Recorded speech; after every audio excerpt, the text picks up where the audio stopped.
بیان نمبر 47 انوکھے واقعات۔ حمد باری تعالیٰ۔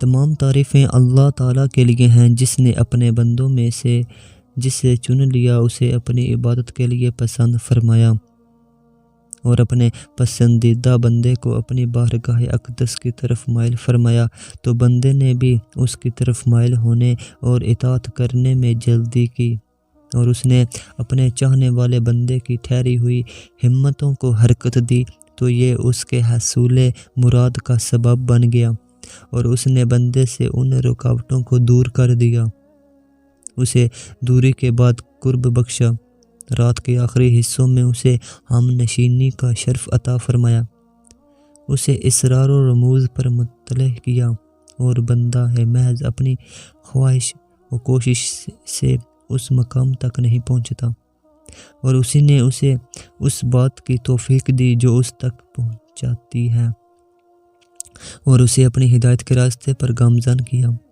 اور جب اسے اپنے عہد اور محبت کی حفاظت کرنے والا پایا تو اس کے دل کو اپنی محبت و چاہت سے بھر دیا اور اس پر اپنے فضل و انعام کے ذریعے تجلی فرمائی، جبکہ دوسری طرف غافل بندہ نیند اور آرام کی لذتوں میں منہمک ہے، حالانکہ وہ تو فرما رہا ہے کہ میرے بندے سن، میں ہی تجھ پر تجلی فرمانے والا اور نگاہ کرم کرنے والا ہوں، اور جسے یہ رتبہ مل گیا بلا شبہ وہ اپنا مقصود و سعادت مندی پانے میں کامیاب ہو گیا۔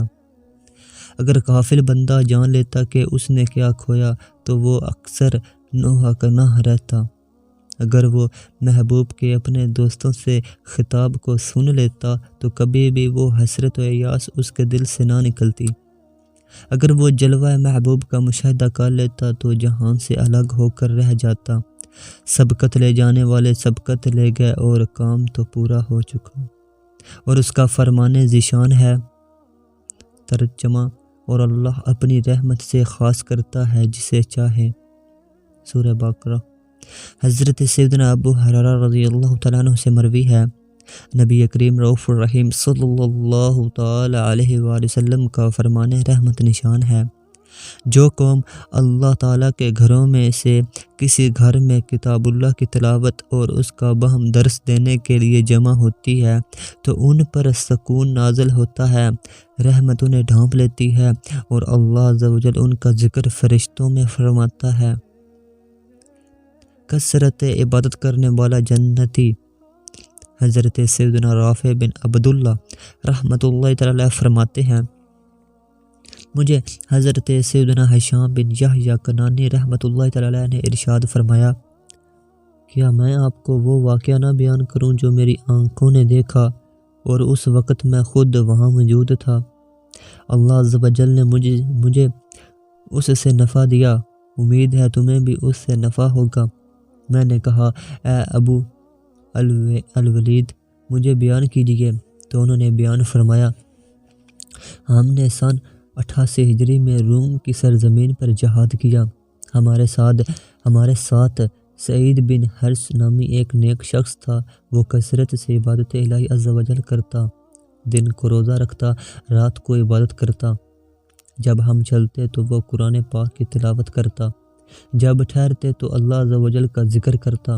پھر ایک رات ایسی آئی کہ ہم سخت خوف میں مبتلا ہو گئے، میں اور ایاس پہرداری کے لیے نکلے، ہم ایک ایسے قلعے کا محاصرہ کیے ہوئے تھے جس کا معاملہ ہم پر سخت دشوار ہو چکا تھا، میں نے حضرت سیدنا سعید بن حرث رحمۃ اللہ تعالی کو اس رات بھی عبادت میں مشغول پایا اور مصائب پر اس کے صبر کرنے سے مجھے بہت تعجب ہوا۔ جب صبح طلوع ہوئی تو میں نے کہا، اللہ عز و جل آپ پر رحم فرمائے، آپ پر نفس کا بھی کچھ حق ہے، آپ آرام کیوں نہیں فرماتے؟ تو وہ رو دیے اور فرمایا، اے میرے بھائی، یہ سانسیں شمار کی جا چکی ہیں، عمر گھٹ رہی ہے، دن پورے ہو چکے ہیں، میرے پیچھے موت ہے اور مجھے اپنی روح نکلنے کا انتظار ہے۔ راوی فرماتے ہیں، اس بات نے مجھے رلا دیا، میں نے ان سے کہا، میں آپ کو اللہ عز و جل کی قسم دیتا ہوں کہ آپ خیمے میں داخل ہو کر آرام فرمائیں۔ جب میں خیمے میں داخل ہوا تو وہ سو چکے تھے، میں خیمے کے دروازے پر بیٹھا ہوا تھا کہ اچانک اندر سے باتوں کی آواز سنائی دی، تو میں نے دل میں کہا خیمے میں ان کے سوا اور تو کوئی نہیں۔ بہرحال میں کچھ آگے بڑھا تو دیکھا کہ وہ نیند میں مسکرا رہے ہیں اور کسی سے باتیں کر رہے ہیں۔ میں نے ان کی ایک بات یاد کر لی اور وہ یہ کہہ رہے تھے میں لوٹنا نہیں چاہتا۔ پھر انہوں نے اپنا دایاں ہاتھ بلند کیا گویا کچھ ڈھونڈ رہے ہوں، پھر ہنستے ہوئے آہستگی سے نیچے کر لیا اور ہانپتے ہوئے بیدار ہو گئے۔ میں نے ان کو سینے سے لگا لیا تو انہوں نے دائیں بائیں مڑ کر دیکھا، پھر کچھ سکون اطمینان حاصل ہوا اور حواس بحال ہوئے تو کلمہ طیبہ پڑھنے اور تکبیر کہنے لگے۔ میں نے عرض کی کیا معاملہ ہے؟ فرمایا خیر ہے۔ میں نے پوچھا مجھے بتائیں، کیونکہ میں نے آپ کو یہ کہتے ہوئے سنا ہے کہ میں واپس نہیں لوٹنا چاہتا۔ پھر میں نے دیکھا کہ آپ نے اپنا دایاں پھر میں نے دیکھا کہ آپ نے اپنا ہاتھ بڑھایا اور کچھ دیر بعد آہستہ آہستہ نیچے کر لیا۔ انہوں نے جواب دیا میں نہیں بتاؤں گا۔ پھر جب میں نے انہیں قسم دی تو فرمایا جب تک میں زندہ رہوں آپ اس بات کو ظاہر نہیں کرو گے۔ میں نے کہا ہاں ٹھیک ہے۔ تو فرمانے لگے میں نے دیکھا گویا قیامت قائم ہو چکی ہے، لوگ ہکے بکے اپنے رب عز و جل کے حکم کا انتظار کرتے اپنی قبروں سے نکل رہے ہیں۔ اسی دوران دو آدمی میرے پاس آئے، ان جیسا حسین چہرے والا میں نے نہ دیکھا تھا۔ انہوں نے مجھے سلام کیا، میں نے سلام کا جواب دیا۔ پھر انہوں نے مجھ سے کہا اے سعید آپ کو بشارت ہو، آپ کے گناہ معاف کر دیے گئے، محنت وصول ہوئی، عمل قبول ہوا اور دعا بھی مقبول ہوئی، آپ کو جلد خوشخبری دی جائے گی۔ آپ ہمارے ساتھ چلیں تاکہ ہم آپ کو وہ نعمتیں دکھائیں جو اللہ عز و جل نے آپ کے لیے تیار کر رکھی ہیں۔ حضرت سیدنا سعید بن حرث رحمۃ اللہ تعالی علیہ فرماتے ہیں میں ان کے ساتھ چل دیا، انہوں نے مجھے میدان حشر سے غائب کر دیا تو اچانک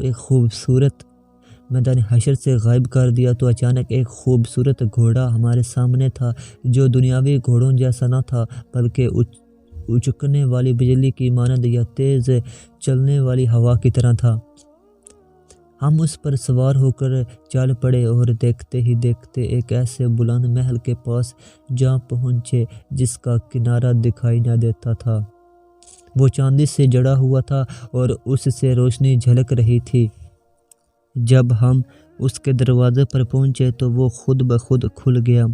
ہم اندر داخل ہوئے تو وہاں ایسی اشیاء دیکھی جن کی نہ کوئی تعریف بیان کر سکتا ہے اور نہ کسی انسانی دل پر اس کا کھٹکھٹا گزرا ہوگا۔ اس میں حوریں تھیں، ستاروں کی گنتی کے برابر خدام اور غلام بھی تھے۔ انہوں نے ہمیں دیکھا تو سریلی آواز میں یہ نغمے الامپنے لگے اہلا و سہلا مرحبا، یہ اللہ عز و جل کا ولی تشریف لایا ہے۔ ہم چلتے چلتے ایک ایسے اجتماع میں پہنچے جہاں ہیرے جواہرات سے آراستہ سونے کے تخت بچھے ہوئے تھے اور ارد گرد سونے کی کرسیوں کا گھیرا تھا۔ ہر تخت پر ایک ایسی خوبصورت خاتون بیٹھی تھی جس کا وصف کوئی مخلوق نہ بیان کر سکے، اور ان کے بیچ میں ایک ایسی عورت جلوہ فرما تھی جو قدر و قامت، حسن و جمال اور وصف کمال میں ان سب سے برتر تھی۔ یہاں پہنچ کر میرے ساتھ والے دونوں مرد یہ کہہ کر غائب ہو گیا کہ یہ آپ کا گھر، خاندان اور آرام گاہ ہے۔ ان کے جانے کے بعد وہ خوبصورت عورتیں مرحبا، خوش آمدید کہتے ہوئے میری طرف ایسے بڑھیں جیسے کوئی غائب جب اپنے اہل میں واپس آتا ہے تو اس کے گھر والے اس کی طرف لپکتے ہیں۔ کچھ دیر کے بعد انہوں نے مجھے درمیانے تخت پر بیٹھی عورت کے پاس بٹھا دیا اور کہا یہ آپ کی بیوی ہے اور آپ کے لیے اس جیسی اور بھی حوریں ہیں، وہ سب آپ کی منتظر ہیں۔ ہم نے آپس میں گفتگو کی تو میں نے پوچھا میں کہاں ہوں؟ اس نے جواب دیا جنت الماوا میں۔ میں نے پوچھا تم کون ہو؟ جواب دیا میں آپ کی ہمیشہ رہنے والی بیوی ہوں۔ میں نے پوچھا دوسری کہاں ہے؟ اس نے کہا وہ آپ کے دوسرے محلات میں ہے۔ میں نے کہا میں آج آپ کے پاس ٹھہروں گا اور کل ان کے پاس جاؤں گا۔ پھر میں نے اس کی طرف اپنا ہاتھ بڑھایا تو اس نے نرمی سے میرا ہاتھ روک لیا اور کہا، آج تو آپ دنیا کی طرف لوٹ جائیں گے اور 3 دن بعد آئیں گے۔ میں نے کہا، میں دنیا کی طرف لوٹنا پسند نہیں کرتا۔ تو اس نے کہا، آپ کا دنیا میں لوٹنا ضروری ہے اور 3 دن بعد آپ ہمارے ہاں افطار کریں گے۔ پھر میں اس مبارک اجتماع سے اٹھا اور وہ مجھے رخصت کرنے اٹھی تو میری آنکھ کھل گئی۔ حضرت سیدنا حشام رحمۃ اللہ تعالیٰ فرماتے ہیں، یہ سن کر میں رونے لگا اور ان سے کہا، اے سعید، آپ کو مبارک ہو، اللہ عز و جل کا شکر ادا کیجیے، اس نے آپ کے عمل کا ثواب دکھا دیا ہے۔ انہوں نے دریافت فرمایا، کیا جو آپ نے دیکھا وہ کسی اور نے بھی دیکھا ہے؟ تو میں نے کہا، نہیں۔ اس پر انہوں نے فرمایا، میں آپ کو قسم دیتا ہوں کہ جب تک میری زندگی ہے اس بات کو چھپائیں گے۔ پھر وہ کھڑے ہوئے، وضو کیا، خوشبو لگائی اور اپنے ہتھیار اٹھا کر میدان جنگ میں پہنچ گئے۔ وہ روزے سے تھے اور رات تک لڑتے رہے، پھر واپس آئے۔ لوگ ان کی لڑائی کے متعلق گفتگو کر رہے تھے اور کہہ رہے تھے، ہم نے ایسے لڑنے والا نہیں دیکھا، یہ تو اپنی جان کو دشمنوں کے تیروں اور نیزوں کے آگے ڈال دیتے ہیں اور ہر بار وہ پسپا ہوئے۔ تو میں نے دل میں کہا، اگر یہ ان کا مرتبہ دیکھ لیتے تو ان جیسا ہی کرتے۔ پھر آخر رات تک قیام کی حالت میں رہے اور صبح روزے کی حالت میں کی اور دوسرے دن پہلے دن سے زیادہ لڑے اور پھر رات کو قیام کیا۔ صبح پھر روزے کی حالت میں تھے اور پہلے سے بھی زیادہ قتال کیا۔ حضرت سیدنا ابو الولید رحمۃ اللہ تعالیٰ فرماتے ہیں، میں ان کے ساتھ ہو لیا تاکہ دیکھوں کہ وہ کیا کرتے ہیں، تو میں نے دیکھا کہ وہ پورا دن اپنی جان کو ہلاکتوں میں ڈالے رہے لیکن انہیں کوئی نقصان نہ ہوا۔ بالآخر غروب آفتاب کے وقت ایک تیر ان کے گلے میں آ لگا جس کے سبب وہ زمین پر تشریف لے آئے۔ میں انہی کو دیکھ رہا تھا کہ لوگ چیخ و پکار کرتے ہوئے تیزی کے ساتھ ان کی طرف بڑھے اور انہیں میدان کارزار سے باہر اٹھا لائے۔ جب میں نے ان کو دیکھا تو کہا، اے سعید، آپ کو مبارک ہو کہ آج آپ جنت میں روزہ افطار کریں گے، کاش میں بھی آپ کے ساتھ ہوتا۔ راوی فرماتے ہیں، انہوں نے اپنے نچلے ہونٹوں کو حرکت دی اور مسکراتے ہوئے کہا، یعنی سب خوبیاں اللہ عز و جل کے لیے ہیں جس نے اپنا وعدہ پورا فرمایا۔ پھر آپ رحمۃ اللہ تعالیٰ کا وصال ہو گیا۔ حضرت سیدنا حشام رحمۃ اللہ تعالیٰ کہتے ہیں، میں نے بآواز بلند کہا، اے اللہ عز و جل کے بندوں، ترجمہ، ایسی ہی بات کے لیے کامیوں کو کام کرنا چاہیے۔ میری بات سنو، میں تمہیں تمہارے اس بھائی کے متعلق بتاؤں۔ لوگ متوجہ ہوئے تو میں نے انہیں سارا معاملہ بتایا تو وہ رونے لگے۔ پھر انہوں نے تکبیر کہی جس سے پورا لشکر دہل گیا اور یہ بات پھیل گئی۔ امیر لشکر حضرت سیدنا مسلمہ رحمۃ اللہ تعالیٰ کو معلوم ہوا تو وہ خود تشریف لائے اور ہم نے ان کی میت کو رکھا تاکہ نماز جنازہ پڑھے۔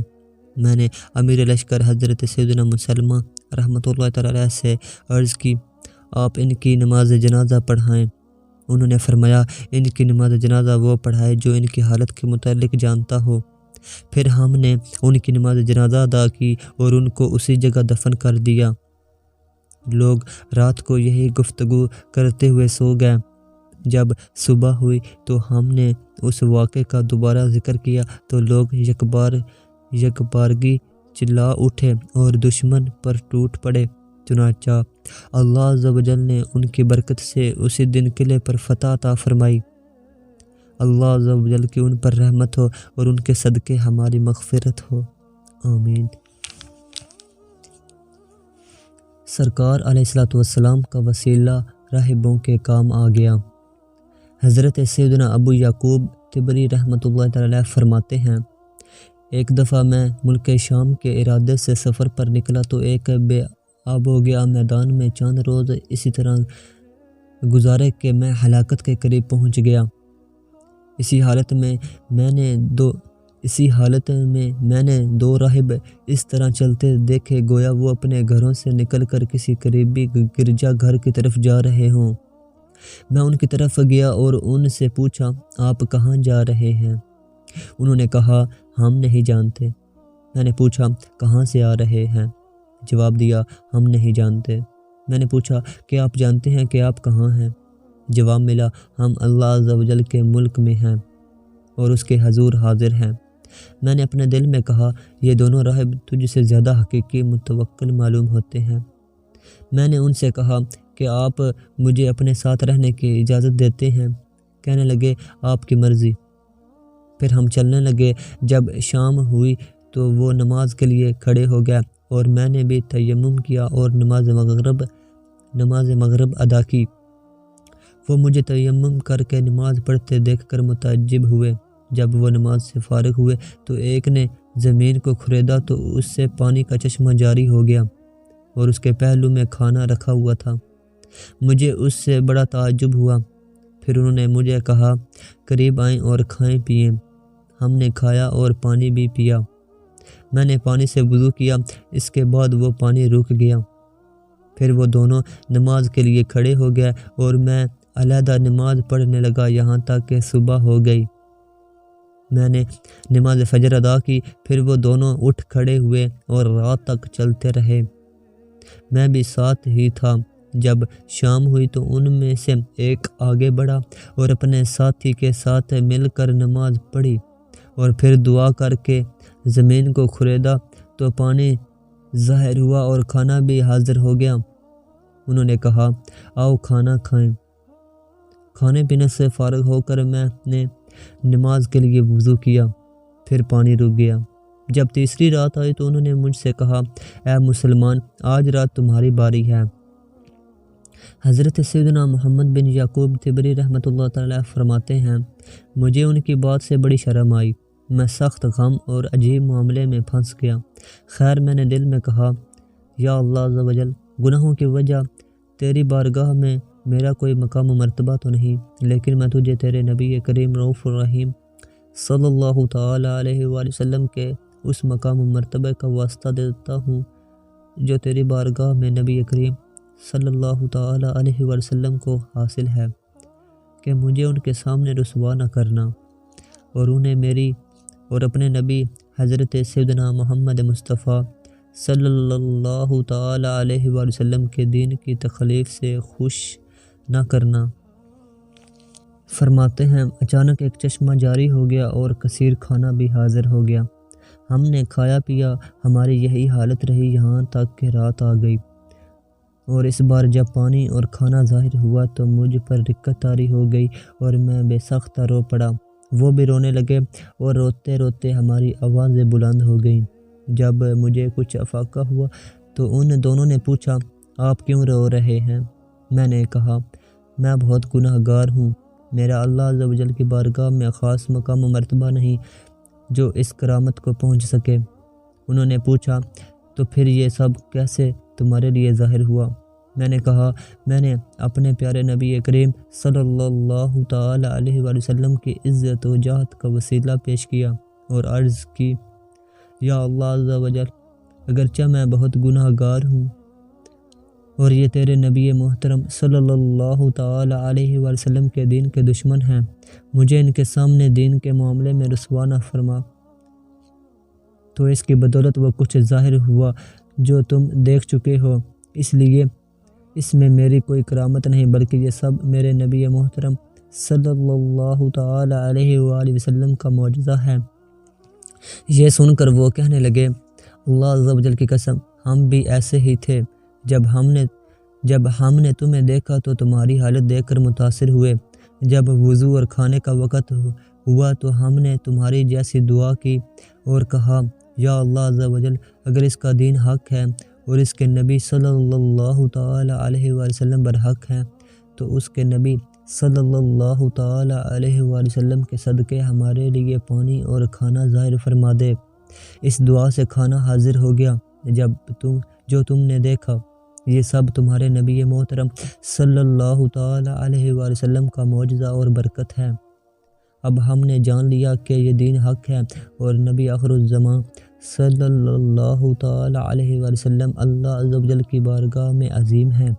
اپنا ہاتھ بڑھائیں، ہم گواہی دیتے ہیں کہ اللہ عز و جل کے سوا کوئی عبادت کے لائق نہیں اور حضرت محمد مصطفیٰ صلی اللہ تعالی علیہ وآلہ وسلم اللہ عز و جل کے رسول ہیں۔ انہوں نے اسلام قبول کر لیا۔ ہم مکہ مکرمہ کی طرف اکٹھے نکلے اور ایک مدت تک وہاں رہے، پھر جب ہم شام کی طرف روانہ ہوئے تو جدا ہو گئے۔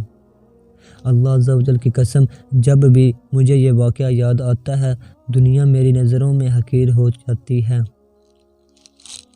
میٹھے میٹھے اسلامی بھائیوں، یہ دونوں راہب تھے، ان کے لیے سوئی کے سرے کے برابر ایمان چمکا تو انہوں نے سیدھا راستہ دیکھ لیا اور سچائی کے راستے پر چل پڑے۔ اور اے مسکین، غور کر، تیری عمر اللہ عز و جل کی نافرمانیوں میں کھٹ گئی، تیری زندگی خسارے میں گزر گئی، پھر بھی تو دریائے غفلت میں غوطہ زن ہے۔ قبولیت کے خوشگوار جھونکے چل چکے اور تو ابھی تک نافرمانی کی شراب سے نشے میں چور ہے اور تجھے ہوش ہی نہیں آتا۔ ہماری بارگاہ میں اخلاص و تصدیق کے لیے جلدی سے حاضر ہو جا، بے شک ہم نے تیرے لیے راہ ہدایت کھول دیا اور توفیق کی طرف تیری رہنمائی کی۔ راہب کے 62 سوالات اور ابو یزید بسطامی رحمۃ اللہ تعالی علیہ کے جوابات۔ حضرت سیدنا ابو یزید بسطامی فرماتے ہیں، ایک دن میں کسی سفر میں اپنی خلوت و راحت سے لطف پا رہا تھا، غور و فکر میں مشغول اور یاد الہی عز و جل سے مانوس تھا کہ اچانک میرے دل میں ندا دی گئی، اے ابو یزید، سمعان کے گرجا گھر میں جاؤ اور راہبوں کے ساتھ ان کی عید اور قربانی میں شرکت کرو، اس میں ایک خبر اور اہم معاملہ ہے۔ فرماتے ہیں، میں نے اس خیال سے اللہ عز و جل کی پناہ طلب کی اور کہا، میں اس کی پرواہ نہیں کروں گا۔ جب رات ہوئی تو خواب میں ہاتف غیبی کی آواز آئی، اس نے وہی بات دہرائی۔ میں ہانپتے کانپتے بیدار ہو کر اٹھ بیٹھا اور ابھی اسی سوچ میں گم تھا کہ دل میں پھر ندا آئی، تمہیں ڈرنے کی ضرورت نہیں، تم ہمارے ولی و نیک بندے ہو، تمہارا نام فرما برداروں کے رجسٹر میں درج ہے، لیکن ہماری خاطر راہبوں کا سا لباس اور زنار پہن لو، تم پر کوئی گناہ نہیں۔ آپ فرماتے ہیں، میں صبح سویرے اٹھا اور حکم کی بجاوری میں جلدی کی، راہبوں کا سا لباس پہنا اور سمعان کے گرجا گھر پہنچ گیا۔ جب ان کا بڑا پادری آیا تو تمام راہب اکٹھے ہو گئے اور اس کو سننے کے لیے سب نے کان لگا دیے، لیکن اس کے پاؤں لڑکھڑا گئے اور وہ کوئی بات نہ کر سکا، گویا اس کے منہ میں لگام دے دی گئی ہو۔ یہ کیفیت دیکھ کر پادریوں اور راہبوں نے اس سے پوچھا، اے سردار، کون سی چیز آپ کو گفتگو سے مانے ہے؟ ہم تو آپ کی باتوں سے ہدایت پاتے اور آپ کے علم کی پیروی کرتے ہیں۔ اس نے جواب دیا، مجھے یہ چیز گفتگو سے مانے ہے کہ آج تمہارے درمیان کوئی محمدی بیٹھا ہے اور وہ تمہارے دین کا امتحان لینے اور تم پر حملہ کرنے آیا ہے۔ انہوں نے کہا، ہمیں دکھا دے، ہم اسے بھی قتل کر دیتے ہیں۔ اس نے کہا، اسے دلیل و برہان کے ساتھ قتل کرو، میں اس سے امتحان لینا چاہتا ہوں، اس سے علم الادیان یعنی دینوں کے علم کے متعلق سوالات کروں گا۔ اگر اس نے صاف صاف جوابات دے دیے تو ہم اسے کچھ نہ کہیں گے اور اگر وضاحت نہ کر سکا تو اسے قتل کر دیں گے۔ امتحان کے وقت ہی آدمی عزت پاتا یا ذلیل ہوتا ہے۔ سب راہب بولے، آپ جو چاہتے ہیں کریں، ہم یہاں مفید باتیں سیکھنے کے لیے ہی حاضر ہوئے ہیں۔ اب ان کا بڑا سردار کھڑا ہوا اور زور سے آواز دی، اے محمدی، تجھے محمد صلی اللہ تعالی علیہ وآلہ وسلم کا واسطہ جہاں بھی ہے کھڑے ہو جا تاکہ سب تجھے دیکھ لیں۔ حضرت سیدنا ابو یزید رحمۃ اللہ تعالی علیہ اس طرح کھڑے ہوئے کہ آپ کی زبان پر حمد و ثنا اور ذکر الہی عز و جل جاری تھا۔ پادریوں کے سردار نے کہا، اے محمدی، میں تجھ سے کچھ سوالات کروں گا اور سن، اگر تو نے ان کے جوابات وضاحت کے ساتھ دے دیے تو ہم تیری پیروی کریں گے ورنہ تجھے قتل کر دیں گے۔ حضرت سیدنا ابو یزید نے ارشاد فرمایا، نقلی و عقلی علوم میں سے جو چاہو پوچھو، اللہ عز و جل ہماری گفتگو کو ملاحظہ فرما رہا ہے۔ بڑے پادری نے پوچھا، نمبر 1، مجھے اس ایک کے متعلق بتاؤ جس کا دوسرا نہیں۔ نمبر 2، ان 2 کے متعلق بتاؤ جن کا تیسرا نہیں۔ نمبر 3، ان 3 کے متعلق بتاؤ جن کا چوتھا نہیں۔ نمبر 4، ان 4 کے متعلق بتاؤ جن کا پانچواں نہیں۔ نمبر 5، ان 5 کے متعلق بتاؤ جن کا چھٹا نہیں۔ نمبر 6، ان 6 کے متعلق بتاؤ جن کا ساتواں نہیں۔ نمبر 7، ان 7 کے متعلق بتاؤ جن کا آٹھواں نہیں۔ نمبر 8، ان 8 کے متعلق بتاؤ جن کا 9واں نہیں۔ نمبر 9، ان 9 کے متعلق بتاؤ جن کا 10واں نہیں۔ نمبر 10، عشرۃ کاملات یعنی مکمل 10 دن سے مراد کون سے دن ہیں۔ نمبر 11، ان 11 کے متعلق بتاؤ جن کا 12واں نہیں۔ نمبر 12، ان 12 کے متعلق بتاؤ جن کا 13واں نہیں۔ نمبر 13، ان 13 کے متعلق بتاؤ جن کا 14واں نہیں۔ نمبر 14، ایسی قوم کے متعلق بتاؤ جنہوں نے جھوٹ بولا پھر بھی جنت میں داخل کر دیے گئے۔ نمبر 15، اس قوم کے متعلق بتاؤ جنہوں نے سچ بولا مگر آگ میں داخل کر دیے گئے۔ نمبر 16، تمہارے جسم میں تمہارے نام کا ٹھکانہ کہاں ہے۔ نمبر 17، الزاریات زرعا۔ نمبر 18، الحاملات وقرا۔ نمبر 19، الجاریات یسرا۔ اور نمبر 20، فالمقسمات امرا سے کیا مراد ہے۔ سورہ زاریات۔ نمبر 21، کون سی شے بغیر روح کے سانس لیتی ہے۔ نمبر 22، ان 14 کے متعلق بتاؤ جنہوں نے رب العالمین سے کلام کیا۔ نمبر 23، کون سی قبر صاحب قبر کو لے کر چلی۔ نمبر 24، وہ کون سا پانی ہے جو آسمان سے اترا نہ زمین سے نکلا۔ نمبر 25، ان 4 کے متعلق بتاؤ جو باپ کی پشت سے پیدا ہوئے نہ ماں کے بطن سے۔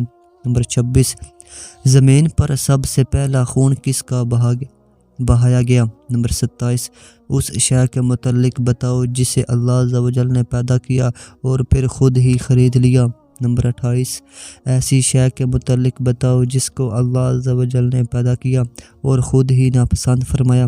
نمبر 19، اس چیز کے متعلق بتاؤ جس کو اللہ عز و جل نے پیدا کیا اور عظمت بھی بخشی۔ نمبر 30، اس چیز کے متعلق بتاؤ جس کو اللہ عز و جل نے پیدا کیا اور پھر خود ہی اس کے متعلق سوال کیا۔ نمبر 31، سب سے افضل عورتیں کون ہیں۔ نمبر 32، سب سے افضل دریا کون سے ہیں۔ نمبر 33، افضل ترین پہاڑ کون سا ہے۔ نمبر 34، سب سے افضل چوپایا کون سا ہے۔ نمبر 35، افضل ترین مہینہ کون سا ہے۔ نمبر 36، سب سے افضل رات کون سی ہے۔ نمبر 37، الطمعۃ سے کیا مراد ہے۔ نمبر 38، وہ کون سا درخت ہے جس کی 12 شاخیں ہیں، ہر شاخ پر 30 پتے ہیں اور ہر پتے میں 5 رنگ ہیں، 2 سورج کی روشنی میں اور 3 سائے میں۔ نمبر 39، وہ کون سی چیز ہے جس نے بیت الحرام کا حج کیا اور طواف کیا حالانکہ اس میں روح نہیں اور نہ ہی اس پر حج فرض تھا۔ نمبر 40، اللہ عز و جل نے کتنے نبی پیدا فرمائے۔ نمبر 41، ان میں سے کتنے مرسل اور کتنے غیر مرسل ہیں۔ نمبر 42، وہ کون سی 4 چیزیں ہیں جن کا رنگ اور ذائقہ مختلف ہے مگر اصل ایک ہے۔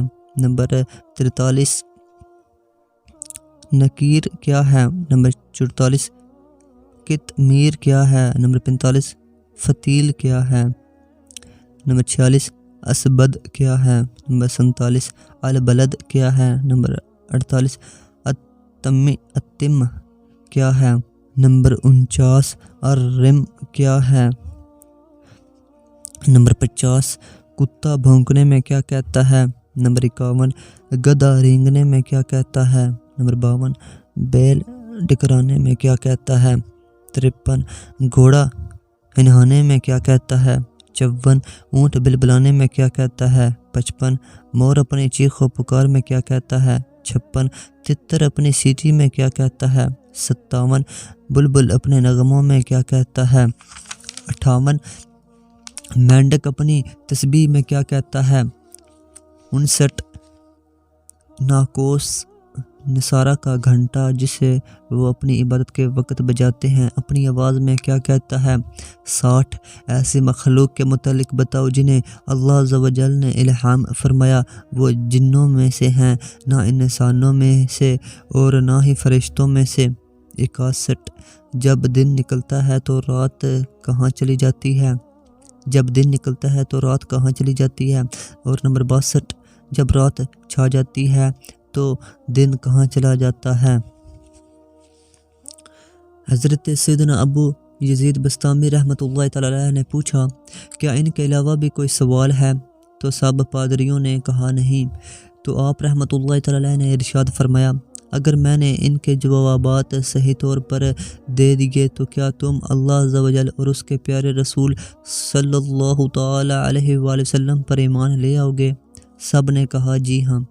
تو آپ رحمۃ اللہ تعالی علیہ نے بارگاہ الہی عز و جل میں عرض کی، یا اللہ عز و جل تو ان کی باتوں پر گواہ ہے۔ پھر فرمایا، اب اپنے سوالات کے جوابات سنتے جاؤ۔ نمبر 1 وہ ایک جس کا دوسرا نہیں تو وہ اللہ وحدہ قہار ہے۔ نمبر 2 وہ دو جن کا تیسرا نہیں تو وہ دن اور رات ہیں، جیسا کہ اللہ عز و جل کا فرمان عالی شان ہے۔ ترجمہ، اور ہم نے رات اور دن کو 2 نشانیاں بنایا، سورہ بنی اسرائیل۔ اور نمبر 3 وہ 3 جن کا چوتھا نہیں تو وہ عرش، کرسی اور قلم ہیں۔ نمبر 4 وہ 4 جن کا 5واں نہیں تو وہ آسمانی کتابیں تورات، انجیل، زبور اور قرآن پاک ہیں۔ نمبر 5 وہ 5 جن کا چھٹا نہیں تو وہ 5 نمازیں ہیں جو ہر مسلمان مرد اور عورت پر فرض ہیں۔ نمبر 6 وہ 6 جن کا 7واں نہیں تو وہ 6 دن ہیں، اللہ عز و جل ان کا ذکر قرآن پاک میں فرماتا ہے۔ ترجمہ، اور بے شک ہم نے آسمانوں اور زمین کو اور جو کچھ ان کے درمیان ہے 6 دن میں بنایا۔ سورہ قاف۔ وہ 7 جن کا 8واں نہیں تو وہ 7 آسمان ہیں، چنانچہ اللہ عز و جل کا فرمان عالی شان ہے۔ ترجمہ، 7 آسمان ایک کے اوپر دوسرا، سورہ ملک۔ نمبر 8 وہ 8 جن کا 9واں نہیں تو وہ عرش اٹھانے والے 8 فرشتے ہیں، جیسا کہ قرآن پاک میں ہے۔ ترجمہ، اور اس دن تمہارے رب کا عرش اپنے اوپر 8 فرشتے اٹھائیں گے۔ نمبر 9 وہ 9 جن کا 10واں نہیں تو وہ 9 افراد کی جماعت تھی جو فساد برپا کرنے والے تھے، چنانچہ فرمان باری تعالیٰ ہے۔ ترجمہ، اور شہر میں 9 شخص تھے کہ زمین میں فساد کرتے اور سنوارنا نہ چاہتے، سورہ نمل۔ نمبر 10 عشرۃ کاملات، یعنی مکمل 10 دن سے مراد وہ 10 دن ہیں جن میں حج تمتع کرنے والا ہدی کا جانور نہ پانے کی صورت میں روزے رکھتا ہے، چنانچہ رب کریم عز و جل ارشاد فرماتا ہے۔ ترجمہ، تو 3 روزے حج کے دنوں میں رکھے اور 7 جب اپنے گھر پلٹ کر جاؤ، یہ پورے 10 ہوئے، سورہ بقرہ۔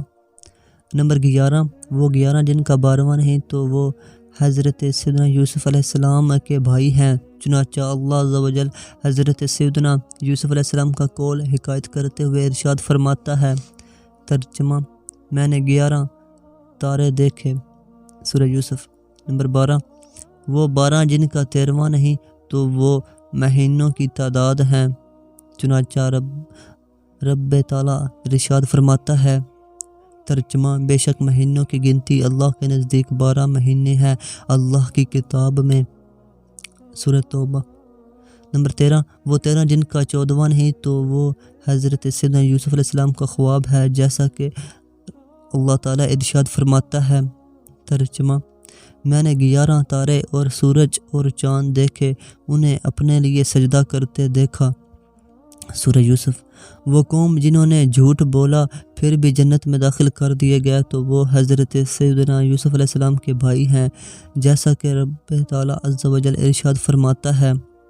ترجمہ، بولے اے ہمارے باپ، ہم دوڑ کرتے نکل گئے اور یوسف کو اپنے اسباب کے پاس چھوڑا تو اسے بھیڑیا کھا گیا۔ انہوں نے جھوٹ بولا پھر بھی جنت میں داخل کر دیے گئے۔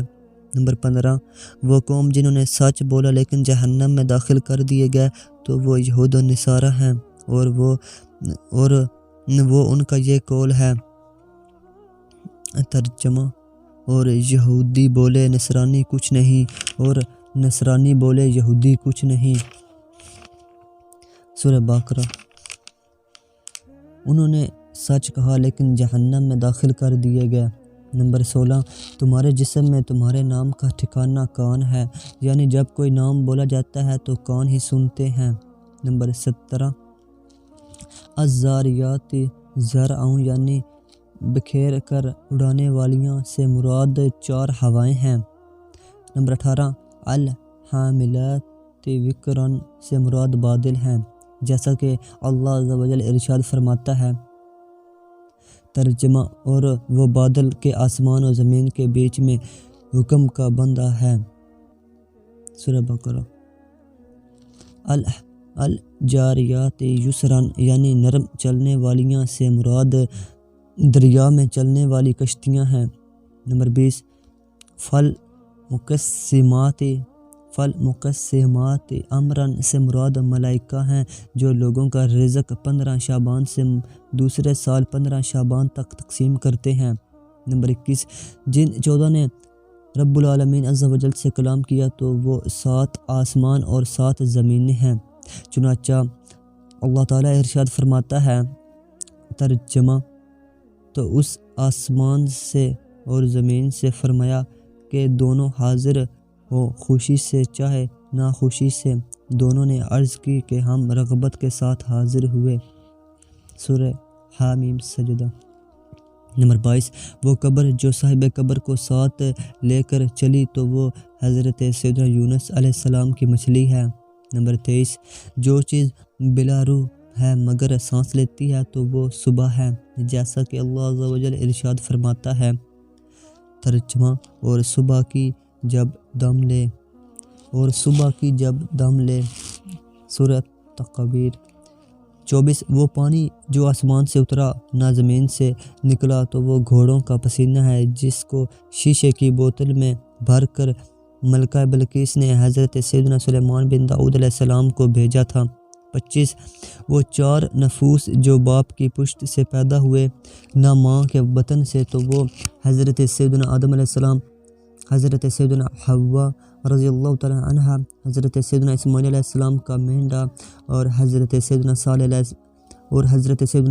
علیہ السلام کی اونٹنی ہیں۔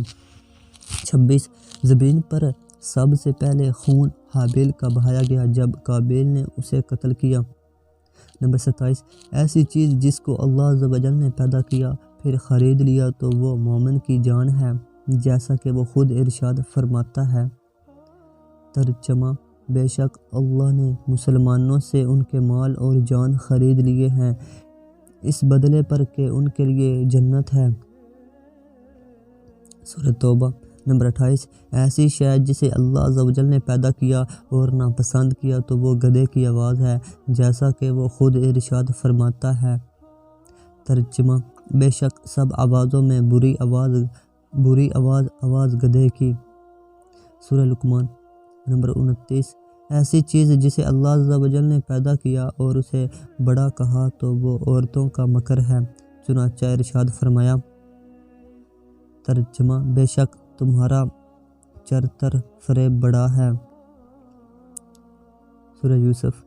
نمبر 30 وہ چیز جسے اللہ تعالیٰ نے پیدا فرمایا پھر اس کے متعلق سوال کیا تو وہ حضرت سیدنا موسیٰ علیہ السلام کا عصا ہے، جیسا کہ قرآن پاک فرماتا ہے۔ ترجمہ، اور یہ تیرے داہنے ہاتھ میں کیا ہے اے موسیٰ؟ عرض کی یہ میرا عصا ہے، میں اس پر تکیہ لگاتا ہوں اور اس سے اپنی بکریوں پر پتے جھاڑتا ہوں۔ نمبر 31 سب سے افضل عورتیں ام البشر حضرت سیدنا حوا رضی اللہ تعالیٰ عنہ، حضرت سیدنا خدیجہ الکبریٰ رضی اللہ تعالیٰ عنہ، حضرت سیدنا عائشہ صدیقہ رضی اللہ تعالیٰ عنہ، حضرت سیدنا آسیہ رضی اللہ تعالیٰ عنہ، حضرت سیدنا مریم بنت عمران رضی اللہ تعالیٰ عنہ ہیں۔ نمبر 32 سب سے افضل دریا سیہون، جیہون، دجلہ، فرات اور مصر کا دریائے نیل ہے۔ 33 سب سے افضل پہاڑ طور ہے۔ 34 سب سے افضل چپایا گھوڑا ہے۔ 35 سب سے افضل مہینہ ماہ رمضان المبارک ہے، جیسا کہ اللہ عز و جل ارشاد فرماتا ہے۔ ترجمہ: رمضان کا مہینہ جس میں قرآن اترا، سورہ بقرہ۔ 36 سب سے افضل رات شب قدر ہے، چنانچہ اللہ عز و جل ارشاد فرماتا ہے۔ ترجمہ: شب قدر 1000 مہینوں سے بہتر، سورہ القدر۔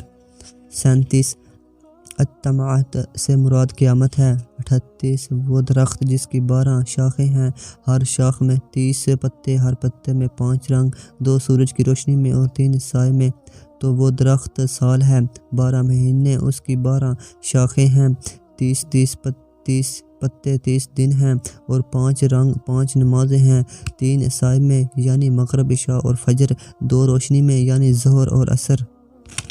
39 وہ ایسی چیز جس میں روح نہیں اور نہ ہی اس پر حج واجب تھا، پھر بھی اس نے کعبہ مبارکہ کا طواف کیا، تو وہ حضرت سیدنا نوح نجی اللہ علیہ السلام کی کشتی ہے۔ نمبر 40 اللہ تعالیٰ نے کم و بیش 1,24,000 انبیاء کرام پیدا فرمائے۔ 41 ان میں سے 313 رسول ہیں۔ 42 4 اشیاء جن کا ذائقہ اور رنگ مختلف ہے مگر اصل ایک ہے، تو وہ آنکھ، ناک، منہ اور کان ہیں۔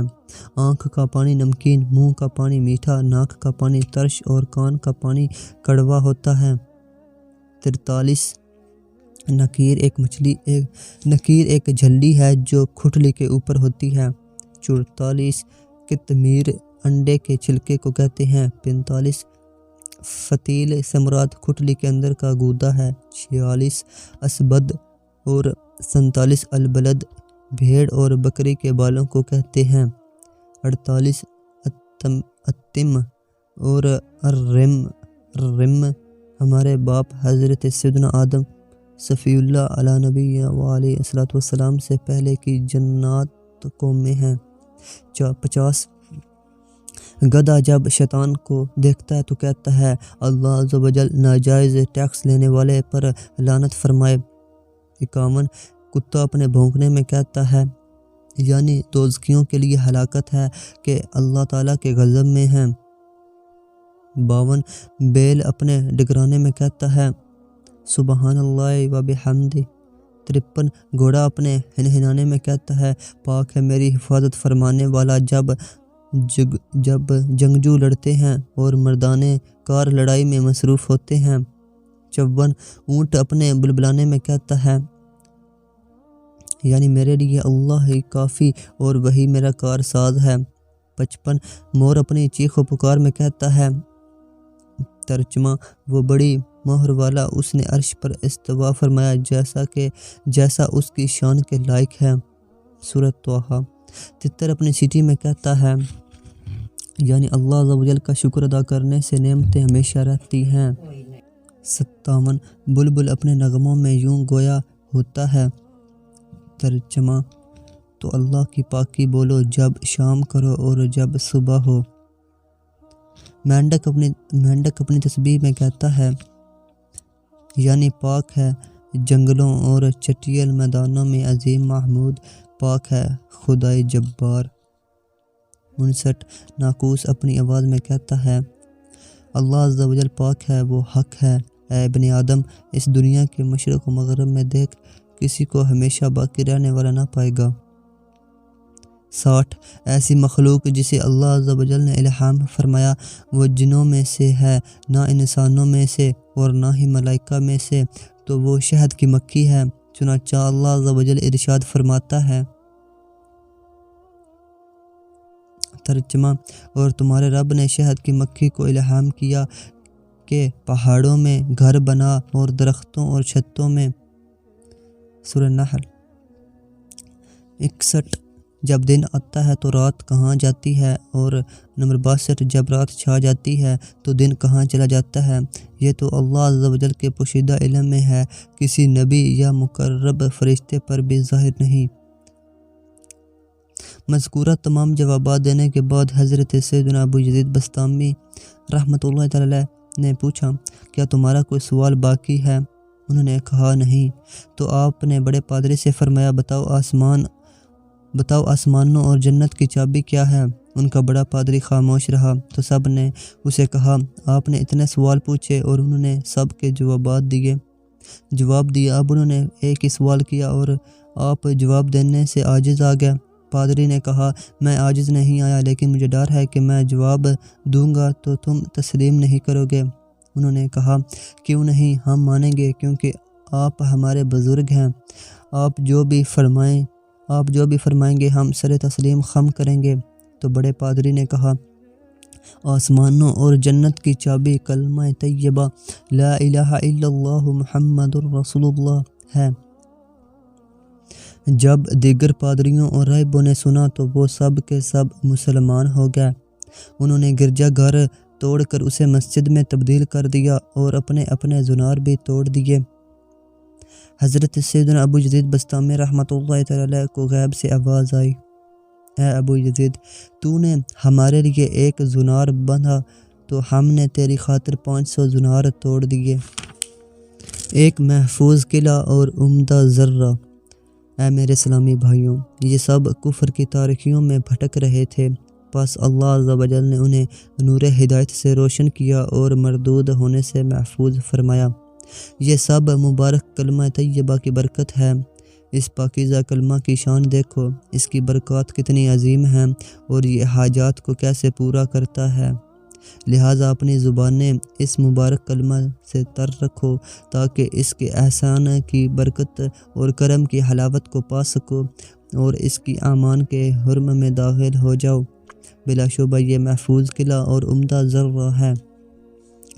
اللہ عز و جل نے اپنی کسی آسمانی کتاب میں ارشاد فرمایا کلمہ طیبہ کی کثرت کرو، بے شک یہ میرا قلعہ ہے اور جو میرے قلعے میں داخل ہوا وہ میرے عذاب سے محفوظ ہو گیا۔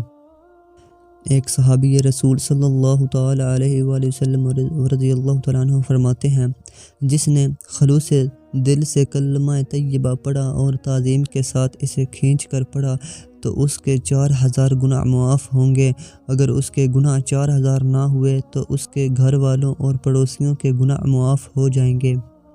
حضرت سیدنا ابن عباس رضی اللہ تعالیٰ عنہما ارشاد فرماتے ہیں دن رات میں کل 24 گھنٹے ہیں اور کلمہ طیبہ کے حروف بھی 24 ہیں، تو جو کوئی ایک بار کلمہ طیبہ پڑھتا ہے تو اس کا حرف 1 گھنٹے کے گناہوں کا کفارہ بن جاتا ہے۔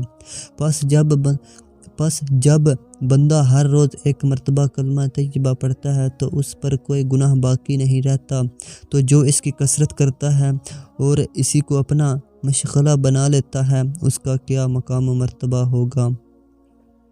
میٹھے میٹھے اسلامی بھائیوں، اگر گناہ گار ہو تو کلمہ طیبہ کا وظیفہ پڑھو، بے شک یہ گناہوں اور نافرمانیوں کو مٹا دیتا ہے، اور اگر اطاعت گزار ہو تو بھی اس مقدس کلمہ کے ذریعے ایمان کی تجدید کر لو۔ بلا شبہ یہ ایمان کو جدت دیتا اور خدائے حنان و منان کی طرف سے امن و امان اور مغفرت کا پروانہ دلواتا ہے۔ وصلی اللہ علی سیدنا محمد وعلی آلہ وصحبہ اجمعین۔